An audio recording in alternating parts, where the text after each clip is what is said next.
살아있는 고품격 하이 퀄리티 범죄 수사 토크를 지향하는 아는 경찰 시작하겠습니다.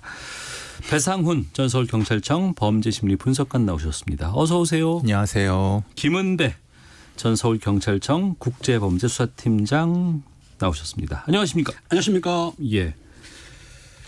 탐정이라는 명칭을 걸고 영업을 할 수 있게 됐답니다.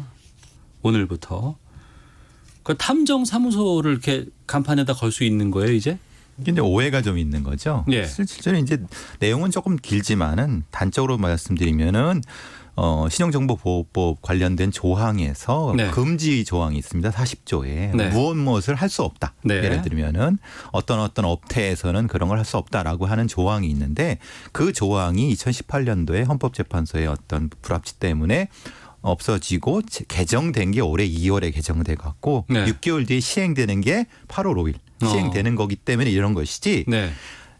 그러니까 탐정이라는 모법이 만들어진 건 아닙니다. 아, 법을 새로 만든 건 아니고. 예. 탐정업을 뭐 해라 마라 이런 모법이라는 것이 있는 것이 아니라 예. 기존의 다른 어떤 이유 때문에 탐정이란 얘기를 쓰는 어떤 업태를 하지 말라고 하는 것이 법에 있었고 그것이 헌법 브리치의 발표를 받은 다음에 여차저차한 개정을 거치면서 됐기 때문에 지금은 할 수 있다. 네. 금지 조항이 예외가 되기 때문에 되는 거기 때문에 되는 건데 그러면 탐정 사무소도 할 수 있고 뭐 이게 좀 모호합니다. 왜냐하면 이건 법인을 만들고 뭘 통해서 무엇에 이익을 내고 이런 것들을 많은 것이 있어야 되는 거지 않습니까? 예, 예. 그러니까 세무서에 뭐 업태를 신고하고 뭐 이런 부분들이 있지 않습니까?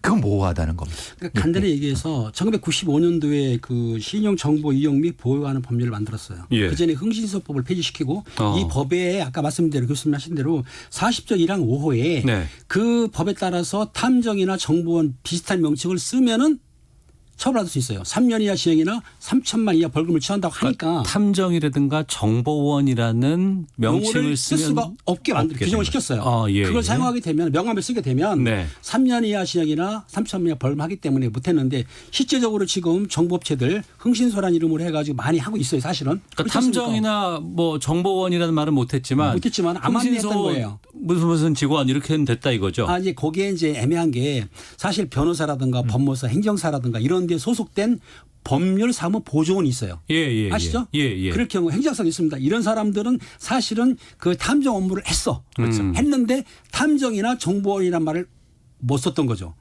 뭐 사무장 이런 분들이 그렇죠. 그러니까 알다시피 그 사건 이 의뢰를 받아가지고 사건 사고나 정보를 수집하는 민간 사설 조사원이 탐정인데 네. 그 탐정의 말을 못 썼던 거예요. 그러니까 그냥 민간 조사원 이런 식으로 바꿔 썼을 뿐인데 예. 그렇게 지금 탐정을 쓴다 하더라도 법을 처벌을 안 받기 때문에 쓸 수 있다. 그러면 지금 교수님 낼 수 있느냐? 사업자 등록을 내서 탐정업을 할 수가 있습니다. 네. 하지만 지금 말씀드린 대로 탐정법이 통과를 안 됐어요. 탐정에 관한 여러 가지 제재를 할 수 없기 때문에 예. 실제적으로 할 수 있는 범위가 사건 수사는 못하고 일반적인 거는 가능한데 즉 해봤자 제가 알기로는 가출인 소재 추적 같은 거라든가 미성년자 뭐 갑자기 가출한 이런 거 찾는 거 요 정도 선이지 사건 사고 증거 수집 같은 거 못한다. 따라서 탐정이라는 말을 쓰긴 쓰지만 범위는 아직은 법이 없기 때문에 그렇죠. 된 거다. 이게 사실은 뭐 과장된 거죠. 그러네요. 그럼 지금 뭐 보도로 나오는 여러 가지 얘기들은 좀 너무 당황스럽네요. 과장된 거죠. 마치 이제 탐정이란 직종이 생겨난 것처럼 저희들은 이해를 하고 있었는데. 생기란 건 맞죠.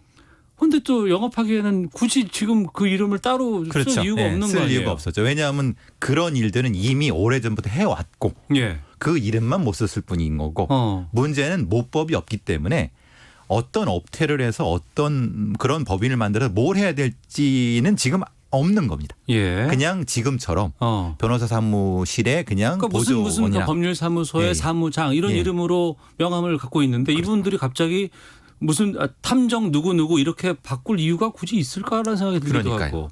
그러니까 이제 개인적인 탐정을 하게 되면은 지금 보시다시피 사실상은 민간 사설업체들이 돈을 받고 영리 목적으로 하는 게 있어요. 근데 그분들이 탐정이라든지 정보원이라는 용어를 못 썼는데 탐정이라고 쓰고 어떤 의뢰를 받아가지고 공식적으로 활동을 할 수는 있지만 그 활동 범위가 사건 수사라든지 뭐 증거 찾건 못하고 단순히 아까 말한 대로 청소년 가출이라든지 그 정도 선은 가능하지만 그 위에 뭐 사건 뒷조사한다 이거는 안 되는 그건 거죠. 이제 개별 법에 따라서 처벌받을 수 있습니다. 그래서 우리가 지금 얘기되는 게 셜록 홈즈처럼 영국이나 미국처럼 탐정을 통해서 수사를 보조하고 재판에서 증거를 찾는 것을 보조하면서 능동적 주체적으로 할 수 있느냐? 네. 아닌 거죠. 어. 그렇기 때문에 그 부분에 대해서는 지금 굉장히 과장된 부분이 있지만은 그런 쪽으로 나가야 된다. 나가야 되는 게 맞습니다. 그리고 예. 그거에 대한 모법도 성안이 돼서 그렇죠. 매번 회기마다 폐기가 되지만은 시도는 계속 하고 있는 거고 예. 경찰 출신 국회의원이든 아니면 여러 가지 출신들이 하고 있기 때문에 뭔가 지향점은 확실히 그 상은 있습니다. 근데 아직은 거긴 아니다. 그러니까 공권력에서 처리하지 못하는 부분에 대해서 뛰어난 추리력, 탐정하면 추리라는 말이 따라오잖아요. 그렇죠. 항상. 당연하죠. 셜록 홈즈가 나오고 셜록 홈즈, 뭐 예. 코난 도일 이런 식으로. 증거를 남들은 못 보는데 그 증거를 탐정이 본다. 그런 환상들이 많이 머릿속에 있거든요. 소설에서 많이 접해봤기 때문에. 그런 시각이었는데 두 분 말씀 들어보니까 그런 건 아니네요. 그렇죠. 왜냐하면 이것은 제가 좀 말씀드리면은 이 탐정이라고 하는 것은 단순히 직업 하나가 만들어지는 것이 아닙니다. 이것은 전체 사법 체계의 변환을 요구를 하는 겁니다. 네. 왜냐하면 탐정이라는 제도가 도입이 되면은 보다 더 확실한 증거 중심의 재판이라든가 지금까지 경찰이 인력 때문에 못했던 많은 업무들이 보조가 될 수 있습니다. 그러면은 기존에 있어서의 사법 관행들이 완전히 뒤바뀔 수 있는 상황이 되는 거고 예를 들면 더 나아가면 이런 겁니다. 우리 김은배 팀장님처럼 유능한 수사관 출신이 법인을 만들어서 변호사를 고용해 갖고 예. 거꾸로 재판에 어떤 직접적인 형태의 것을 할 수 있는 흔히 말하는 사법 체계의 전반적인 변화까지도 할 수 있기 때문에 이것은 단순히 직업 하나가 만들어지는 정도의 문제가 아닙니다. 그렇기 때문에 거꾸로 변호사 업계나 이런 데서 알게 모르게 반대도 해온 거고 알력이 생겼던 거고 많은 문제가 접점이 생겼던 게 바로 그런 문제 때문에 있는 겁니다. 그러니까 어제 나왔던 여러 가지 언론들의 뭐 보도들 기사 제목 같은 거 보면 이런 거 있어요. 한국판 셜록 홈즈 나온다. 탐정사무소 개업 합법화. 근데 이거 좀 무리한 제목이네요. 그렇죠. 무리한 거죠. 그건 확실히. 그게 이제 문제가 되는 게 실질적으로 경찰관들이 고소고발하는 사건이 너무나 많아요. 그러다 예, 보니까 예. 철저하게 수사하는 확률이 낮아지거든요. 예. 근데 억울한 걸 당했는데 경찰 수사기관이 안 하더라도 탐정한테 의뢰하면 어떻게 하느냐. 그런데 이게 문제가 있는 거예요. 왜냐하면 아까 말씀드렸지만 사건 사고 수사라는 거 증거 같은 걸 수집할 경우에는 이게 네. 변호사법 위반이 가능하고 개인정보법 위반이 가능하거든요. 예. 그러니까 이런 걸 풀어주지 않는 한 지금 말씀드린 탕류법을 넣어가지고 어느 정도 물론 지금 변호사나 회계사나 뭐 법무사나 할 수가 있어요. 그분들은. 하지만 일반인들한테 그런 권한을 안 줬어요. 근데 지금 탐정이라는 거는 개인이 한다는 거 아닙니까? 사설. 네, 네. 그래서 사설이 해야 되는데 개인한테 권한을 줄 수가 있느냐. 이게 문제이기 때문에 그 탐정이 할 수 있는 권한은 아까 말했던 영화처럼 그런 수사기관이 아니고 단순히 아이들 찾기, 시정사건 요 정도에 한정되지 않겠냐고. 청취자 한은혜님께서 바로 지금 김은배 팀장께서 말씀하신 그 부분을 질문을 주셨는데 탐정이라는 사람이 만약 저를 뒷조사한다는 걸 알게 된다면 제가 그 사람들을 정보보호법 같은 걸로 고소할 수 있나요? 지금은 고소할 수 지금 있죠. 가능한 거죠. 가능하죠. 그러니까 문제가 되는 거죠. 네. 근데 지금의 미국이나 영국이나 일본 같은 제도는 네. 일정 정도 그런 것을 허용하는 겁니다. 그것이 이제 흔히 말하는 공인 탐정 제도인 거죠. 공인 탐정 인증제도. 인증제도. 그리고 지금 경찰이나 많은 쪽에서 아니면 이걸 추진하는 쪽에서 탐정법의 모법을 그렇게 만들어야 된다고 주장 쪽이 그런 쪽인 거예요. 아, 관리 감독할 수 있다. 네, 어느 예. 정도까지는 권한을 주되 관리 감독이 체계로 들어와서 예. 그것을 권한을 남용하지 못하지만은 지금 현직 경찰들이 못하는 영역들에 보조를 할 수 있게끔 하는 형태가 지금 탐정모법에 성안된 어떤 범위가 되는 거죠. 그러면 신고제가 아닌 일종의 허가제 이렇게 가야 된다고 하는 그러니까 거네요. 개인의 자격증과 탐정인 법인의 어떤 허가제 이건 두 가지가 이중으로 볼 수 있습니다. 예, 그러니까 예. 말하자면 개인은 자격증인데 어떤 법인을 만들어서 할 때 그 법인은 경찰청이나 아니면 어떤 데서 허가를 받게끔 하는 이중 구조가 될 수도 분명히 있는 겁니다. 그러면 그동안 우리나라에서 탐정이라는 거에 대한 환상이 너무 좀 많지 않았을까 싶은 생각이 드는데 저는 궁금한 게 뭔가 내가 확인하거나 처리해야 되거나 아니면 억울한 부분들이 있을 때 어디다 가서 얘기할 수 있는 게 가장 그러니까 지금까지 있는 뭐 여러 가지 뭐 경찰이라든가 뭐 검찰이라든가 이런 것 말고는 뭐 심부름센터, 흥신소 그렇죠. 이 정도였잖아요. 동네 어깨 형님. 예, 예. 농담입니다. 예. 그런데 탐정이라는 게 생기면 난 그런 쪽으로 가보고 싶어라고 하는 분들이 꽤 계실 것 같거든요. 그렇죠. 환상 때문에. 그런 수요가 선진 외국에서 많이 있기 때문에 네. 선진 외국은 대부분 탐정제도를 도입하는 게 그런 이유 때문에 일반인들이 그 수사기관을 상대하기 어려움이 있고 시간적인 문제 여러 가지로 이제 그 비밀한 은밀한 게 있기 때문에 그런 걸 의뢰할 수가 있는데 네. 지금 정부에서 하는 거는 개인적인 은밀한 사항, 그러니까 배우자의 부정 추적이라든지 그런 문제는 지금 금하고 있지 않습니까? 그러니까 그 외의 거는 가능은 한데 아까 말했듯이 시청자 같은 경우는 내 아들을 찾아달라. 내 누구 찾아달라면 가능하잖아요. 하지만 그 외에 개인정보법에 해당되는 것이 있기 때문에 범위가 좁다는 얘기고 실제적으로 앞으로 보게 되면은 모든 사람들이 탐정이라는 명함을 갖고 다닐 거예요. 앞으로는. 왜냐하면 법에 해당이 걸리지 않으니까. 네. 그런데 탐정이 어느 범위까지 해야 되냐를 명확하게 지금 안 나왔지 않습니까?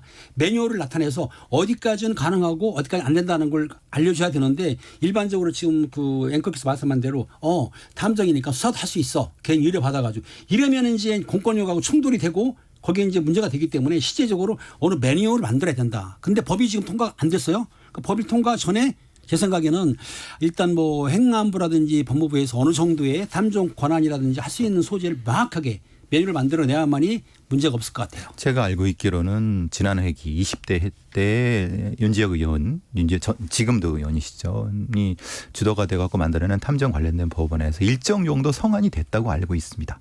근데 이제 들리는 후문으로는 예.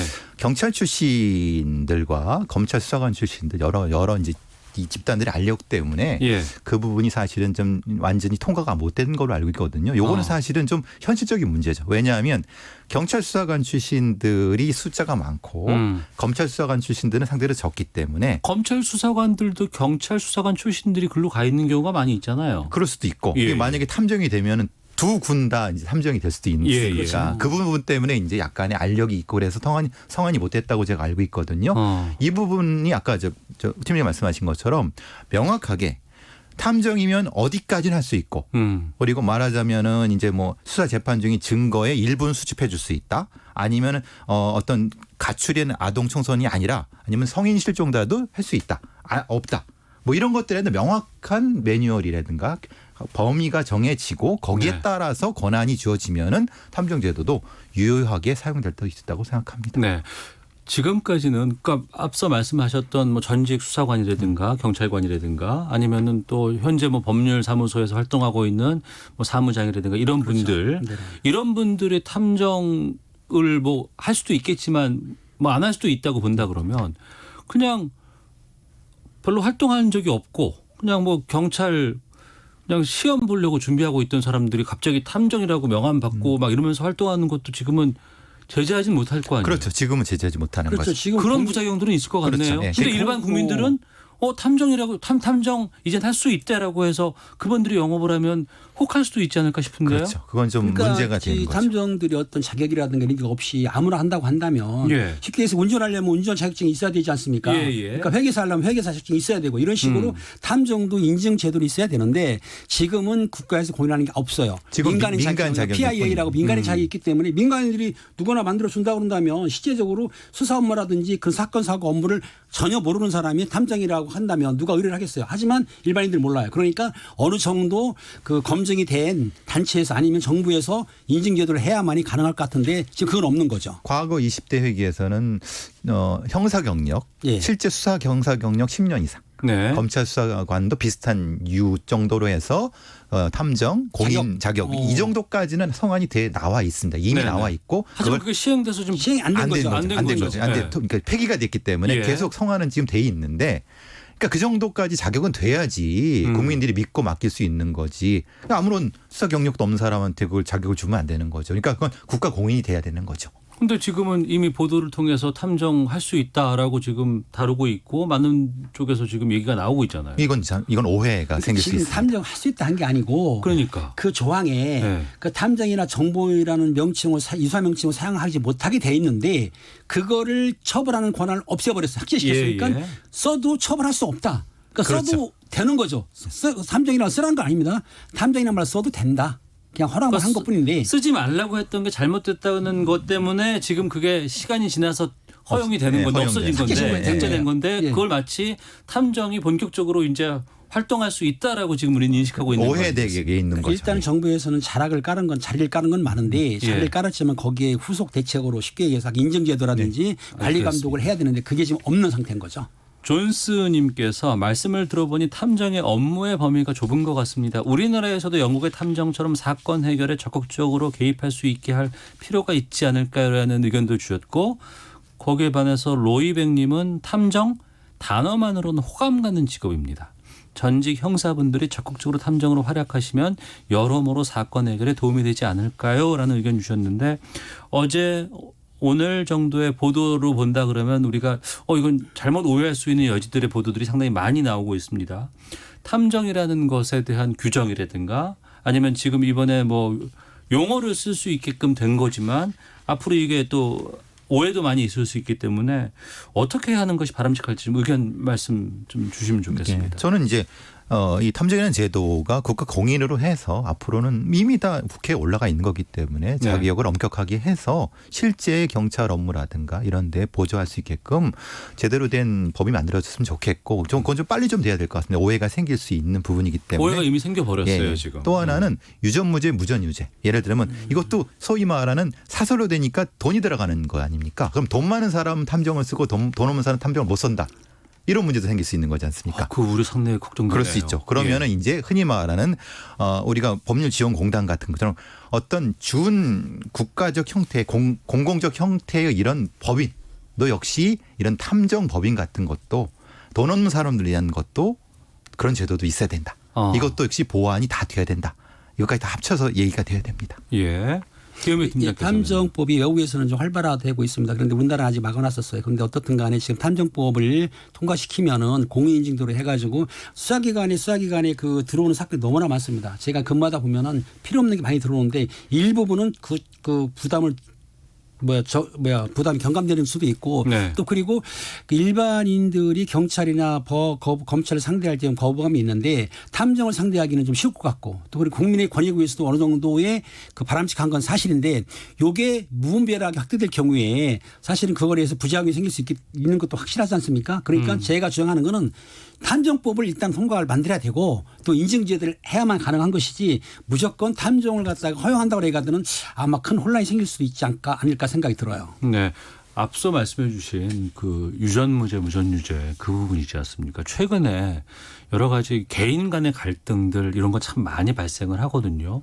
뭐 영업장에서도 그렇고 뭐 이웃 간에도 그렇고 층간소음 때문에도 그렇고 근데 그런 갈등들을 오히려 돈 있는 사람들이 힘 있는 사람들이 탐정이라는 어떤 또 하나의 힘을 이용을 해서 이게 크게 작용을 한다 그러면 더욱더 힘들지 않을까. 여기에 대한 건 장치가 좀 필요하지 않나 싶네요. 그렇죠. 공익적 탐정법인에 대한 기본적인 것을 생각해야 됩니다. 사설 탐정법인만이 아니라 네네. 우리 법률구조공단처럼. 알겠습니다.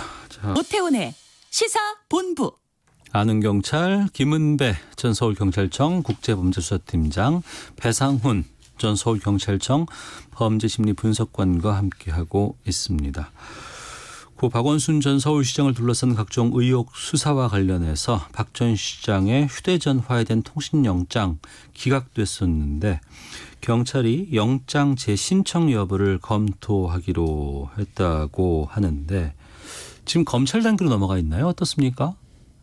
지금은 아닙니다. 경찰 계속하고 있습니다. 지금 포렌식이라든지 압수수색 영장을 경찰에서 신청하게 되면 검찰이 받아서 청구를 하지 않습니까? 그렇기 때문에 경찰이 청구한다 하더라도 검찰에서 기각하면 아무 소용이 없기 때문에 검찰하고 협의를 해야 돼요. 과연 다시 지금 법원에서 이걸 기각을 했는데 다른 사항을 추가해가지고 다시 영장을 우리는 신청할 테니까 검찰에서 받아줘가지고 청구를 할 것이냐 협의를 해야 되는 상황이기 때문에 아직까지는 확답을 할 수는 없는데 지금 그 박원순 시장 거에 대한 사건이 알다시피 포렌식도 지금 집행정지 내렸지 않습니까? 그리고 전환구 때문에 수사를 못하게 돼 있어요. 그러니까 법적으로 강제 처분을 못하는 거예요. 임의 수사밖에 못하게 돼 있는데 검찰은 그것 때문에 경찰이 굉장히 난감한 상황이죠. 따라서 검찰하고 협의해가지고 다시 한번 강제 처분하려고 영장을 올릴 생각인 것 같습니다. 경찰 단계에 아직 있는 거죠. 네. 송치된 건 아니고 문제는 이제 그 주변에 있는 상황을 수사하는 중인데 강제 수사는 지금 곳곳에 막히고 있는 막히고 상황인 있죠. 거고. 그렇죠. 예. 그래서 지금 대질 신문을 한다 아니면 전체적으로 이제 다른 방식의 포렌식의 다른 영장을 또 청구한다라고 하는 쪽으로 지금 여러 군데를 뚫고 있는 것 같습니다. 근데 여러 군데가 다 막히는 상황. 이렇게 보시면 될 것 같습니다. 초반에는 이 상황이 됐을 때, 이 사건 터졌을 때 경찰이 좀 수사에 적극적이지 않은 것처럼 말씀하셨거든요. 근데 지금 상황에서는 어떻게 보세요? 여러 가지 지금 보도가 나오는 건 적극적으로 해보려고 하는 것 같은데 이루어지지 않는 것인지. 근데 이게 참 난감한 게 속마음은 모르죠. 모르지만은 사실 지금 이런 상황에서 경찰의 입장에서 이것을 어디까지 밝혀냈냐. 예. 밝혀낸다 한들 실제로 이제 어디까지 발표하고 그리고 그 발표한 것 자체라 하더라도 흔히 말하는 피해자 쪽 변호사니까 피해자 쪽에서 그것이 바라는 바대로 되는가. 이건 또 다른 문제거든요. 네. 그러니까 경찰 쪽에서는 좀 난감한 부분이 분명히 존재하죠. 그래서 저는 그런 말씀 드린 겁니다. 드렸던 겁니다. 사실 이게 제가 적극적이지 않다고 말씀드린 것이 아니라 사실 좀 해도 좀 애매하다. 그런 수준이 상황이. 아닌가. 상황이 그렇습니다. 애매하다. 당사자가 사망했기 때문에 공소권이 없기 때문에 사건 수사하기 어려운데 네. 지금 경찰에서는 우회로 하는 거예요. 그러니까 우회로. 그 범행한 분에 대한 그 주변 사람들 공모나 은닉 그 부분을 수사하는 거고 또 피해자 2차 가해야 한다는 말을 들으면서 그쪽으로 해서 포커스를 바꿔서 하기 때문에 강제 수사를 하려고 했는데 안 된 거예요. 그런데 지금 알다시피 피해자 측 변호인들이 인권위 직권조사 시청을 해가지고 직권조사를 한다는 거 아닙니까? 예, 하겠다고 했어요. 9명이라는 그 예. 수사관을 만들어서 별도 사무실에서 한다고 한다면 인권위는 그런데 강제 수사권이 없습니다. 수사권이 없고 이제 그게 문제가 된 거예요. 그러면 경찰하고 협조를 해야 되겠죠. 예. 근데 경찰은 협조를 하는데 알다시피 교수님 보시면 우리가 참고인 진술서라든가 피의자 진술조서를 받게 되면 서류를 꾸미는데 이 서류를 수사 서류를 공개할 수 있느냐. 어느 정도까지 인권위를 줘야 되는데 인권위에서 그거를 받아야만 수사할 거 아닙니까? 사실상 예. 경찰에서는 전체를 주기가 난감한 거죠. 전체를 못 줘요? 수사 서류인데. 수사 서류니까. 네. 왜냐하면 인권위는 수사기관이 아니지 않습니까? 네네. 그러니까 그걸 참 애매한 게 그겁니다. 그래서 직권조사를 한다 하더라도 인권위원회가 강제적인 직권조사가 안 되는 상태이고 협조를 얻어야 되는데 협조를 얻으면 예. 가능한 거죠. 경찰이 얼마만큼 협조를 해야 되는가에 대한 범위에 대한 문제가 지금 문제가 된다는 거예요. 그래서 인권위에서 기간을 안 정한 것이 실제적으로 어떤 사항을 하게 되면 기간을 정해야 되는데 기간을 안 정했어요. 네. 옛날에 미투 사건도 5개월 걸렸다고 하더라고요. 그렇죠. 그렇다고 한다면 지금 저 박 전 시장 건 사건에 대해서는 이게 5개월 걸릴지 1년 걸릴지 아무도 모르는 거예요. 그래서 이제 만약에 그 국가인권위가 뭐 직권조사를 한다 하더라도 만약에 박원순 전 시장의 유족 쪽에서 예. 이 포렌식 못한다 지금 네. 하고 있으니까 여기는 못 본다라고 하면은 못 보는 거죠. 못 보는 겁니다. 유족 쪽에서 이번에 휴대전화 포렌식 중단해달라고 요구하지 않았나요? 예, 그러니까 못 보는 겁니다. 그러면 그 외에 다른 방법을 또 취해야 되는 거거든요. 네. 그 집행정지 그거는 가처분은 아직 판결을 안 났지만 그게 만약에 법원에서 확정돼 버리면은 전혀 못 보는 거예요. 전혀 못 보는데. 그게 문제가 되는 거죠. 그러면은 이제 법원도 알고 있는 거지 않습니까? 아, 이거는 유족 측이 이거 반대하는 게 맞다. 반대하는 게 맞다. 그러면 그렇죠. 법원에서 굳이 영장을 내줘야 되느냐? 아니라는 거죠. 네. 물론 안 내줘야 된다, 내줘야 된다는 법관의 뭐 양심에 따른 거지만은 유족이 저렇게 반대하는데 굳이 내줄까? 저는 그게 아니라고 본다는 거죠. 예. 시간이 꽤 지나고 있음에도 불구하고 처음보다 더 명쾌하게 무언가 상황이 나오는 것이 아니고 계속해서 안개 속으로 더 들어가는 느낌이 좀 있지 않을까라는 생각이 들기도 하고 그 피해자 대리인인 김재련 변호사를 한 시민단체가 경찰에 고발을 했습니다. 혐의는 무고 교사 혐의였는데 범죄 구속 요건에 못 미치며 증거가 미흡한 사건을 고소 이후에 언론 플레이로 의혹을 키워왔다고 주장을 하고 있거든요. 이건 어떻게 보셔요? 이건 이제 적폐청산 국민참여연대에서 예. 김재련 변호사 측에 대해서 무고 및 무고 뭐 공무 혐의죠. 아니 그 교사 혐의죠. 교사, 예. 무효 교사를 혐의라고 해서 했는데 실제적으로 그분들이 보기에 어떤 그 음란 문자나 아니면 그 사진 같은 것이 그게 음란성이 없어 보인다. 근데 왜 있다고 하느냐. 예. 그리고 4년 동안 성추행했다고 하는데 그게 왜곡된 거다. 그러니까 그분들이 보기에 한 거예요. 그러니까 모든 증거가 확실하게 공개된 게 아니고 지금 언론이라든지 일반인들이 말하는 증거를 봐서는 그게 성추행이 그렇게 된 거 아닌 것 같은데 왜 그거를 그 고소고발 했느냐 해가지고 아마 그걸 무고죄한 것 같은데 좀 더 두고 봐야 되는 거죠. 어떻든 김재련 그 피해자 측에서는 진짜 무고 교사를 했는지 아니면 그 수사를 하다 보면 실제 성추행이 확실한 건지 이거는 좀 시간이 걸리더라도 수사를 해봐야 하는 겁니다. 이 경찰고본 것도 어차피 그 검찰로 가서 배당을 할 겁니다. 그럼 어차피 그 팀에 할 수밖에 없는 상황인 거고. 네. 그럼 결국은 결과적으로 뭐냐면은 포렌식이 돼야 되는 거죠. 그러시면 네. 거기에서 어차피 거기를 확인하기 위해선 회귀될 수밖에 없는 거지 않습니까? 예, 근데 예. 그걸 못 한다고 하면 다시 뺑뺑이만 도는 겁니다. 계속해서. 예, 예. 그러면 이 김재련 변호사를 고소한 시민단체, 고발한 시민단체 같은 경우에는 그 증거들을 어떻게 알 수 있을까요, 지금? 아니 이거는 증거가 있는 게 아니라 본인들이 보기에 저것은 그렇죠, 보기에. 무고 보기에. 같다. 무고 아, 같다. 그 얘기는 김재련 변호사 측에서 그 캡처해서 공개한 게 있어요. 네. 그 내용 가지고는 안 그게 된다. 음란 문자나 그거 아. 아닌데 왜 왜곡했냐는 얘기이기 때문에 실제적으로 포렌식해가지고 내용이 확실하게 나오면은 진위가 가려지겠죠. 그렇죠. 근데 그게 안 된 걸로 그런데 어쨌든 핵심 키는 포렌식이죠. 휴대전화에 포렌식을 해야 되는데 정확하게. 예. 근데 그게 지금 막혀 안 있으니까. 나오는 거죠. 피해자 쪽에서는 그 받은 거를 갖고 있을 거 아니에요. 그렇죠. 근데 그것을 가지고 역으로 이제 경찰의 수사가 진행되는 과정인데 근데 거기서도 막혀 있는 것 같습니다. 그러니까 지금 진행이 안 되는 것 같아요. 그러니까 일부 증거는 갖고 있는데 더 확실한 증거는 1번 그 피해자 쪽에서는 포렌식을 했어요. 그런데 당사자 박원순 전 시장 거만큼은 못했는데 거기에 중요한 게 있을 거라고 해서 하려고 했지만 지금 막히는 상태이기 때문에 그쪽도 봐야 되겠죠. 연결을 해야 됩니다. 그러니까요. 보낸 쪽과 받은 쪽이 쪽, 연결을 해야지만이 이게 흔히 말하는 체인 오브 커스터디가 연결이 되는 건데 증거 무결성이 되는데 한쪽은 있고 한쪽은 없으면 이거는 증거로 인정할 수 있느냐. 이건 또 다른 문제가 되는 거죠. 알겠습니다. 자, 아는 경찰 마치도록 하겠습니다. 자, 두 분 오늘 말씀 잘 들었습니다. 고맙습니다. 감사합니다. 감사합니다.